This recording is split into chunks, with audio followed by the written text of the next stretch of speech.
Garuda Kitchen World exclusive stainless steel సామాన్లు wholesale and retail Aziz Plaza in Hyderabad. KTR గారు మాట్లాడుతూ ఈ governor గారి ప్రసంగం వినేటప్పుడు నాకు సిగ్గైంది వినడానికి అని అన్నారు. నిజంగానే వారు సిగ్గుపడాలి. ఎందుకు అని అంటే నిజంగానే చాలా విషయాలు మేము అందులో ప్రస్తావించుంటే వారు సిగ్గుపడి తల దించుకునేవాళ్ళు.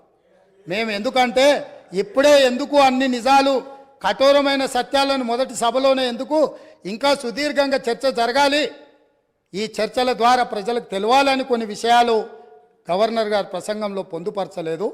కాకపోతే వారు ప్రస్తావించను కాబట్టి నాకు చెప్పక తప్పదు అధ్యక్ష. నన్ను కంపెల్ చేసిండు వారు ఈ రోజే ప్రస్తావించేటట్టు.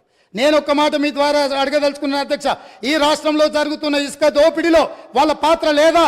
లక్షలాది వేలాది లారీలలో ఇసుక దోపిడీకి పాల్పడుతుంటే నేరెళ్లలో సొంత నియోజకవర్గంలో నేరెళ్లలో ఇసుక దోపిడీకి పాల్పడుతుంటే ఇసుక లారీలు దళితుల మీద ఎక్కించి తొక్కి చంపుతుంటే ఆ దళితులు నిరసన తెలిపినందుకు ఇసుక దోపిడీలో నేరెళ్లలో నిరసన తెలిపిన దళితులను పోలీసులను పెట్టి నిర్బంధించి పోలీస్ స్టేషన్లో పెట్టి కరెంటు షాకులు పెట్టి సంసారానికి పనికి రాకుండా హింసించినందుకు ఇసుక దోపిడీకి పాల్పడి ఇసుక లారీలతో దళితులను తొక్కిచ్చి చంపించినందుకు ప్రశ్నించిన దళితులను పోలీస్ స్టేషన్లో పెట్టి పోలీస్ కరెంటు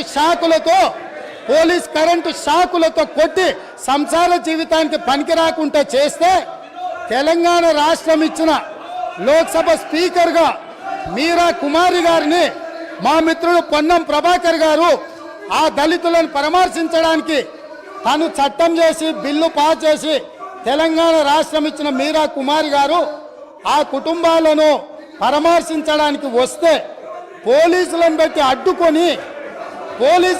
అడ్డుకొని వారిని అవమానించినందుకు సిగ్గుతో తల వంచుకోవాల్సిందే. అదేవిధంగా